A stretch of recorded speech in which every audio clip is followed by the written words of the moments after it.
Faith without works is useless.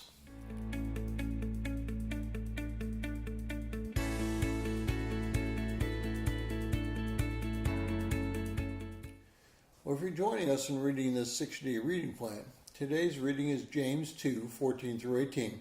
And I encourage you to read that passage. Well, ever since Martin Luther in the 16th century, there's been a debate within Protestantism as to where works fit into the salvation system. Now, most evangelical Protestants are very strong when they believe and they talk about salvation based solely on faith. And while that salvation is free, based on faith, there's something more to salvation than just saying that you are saved. We in the Protestant world have produced a problem. Dietrich Bonhoeffer labeled it cheap grace. Others have gone so far to say that Jesus must be Lord of all if he's going to be Lord at all.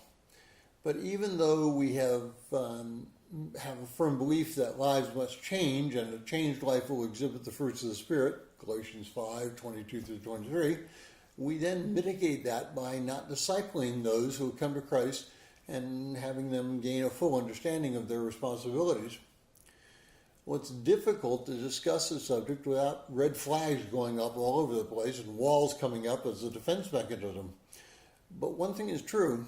Once we come to a relationship with Christ, there is an element of growth which must take place if that relationship is to ring true.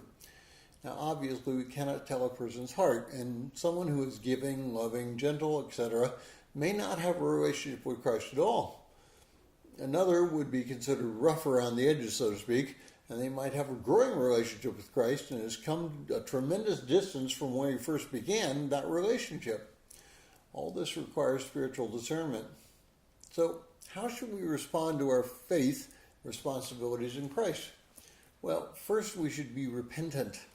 This repentance does not mean that we're only sorry for what we have done, but instead we should be actively working through the leadership of the Holy Spirit to change our lives so that they reflect Christ. And secondly, we should seek out those who are more experienced in their walk with Christ to help us. Now, in the early church, this meant attaching yourself to a spiritual father or mother who would then help guide you. Finally, we are to immerse ourselves in learning more about Christ. This faith means that we should pray, read, study, and worship with fellow believers so that we can reflect Christ more.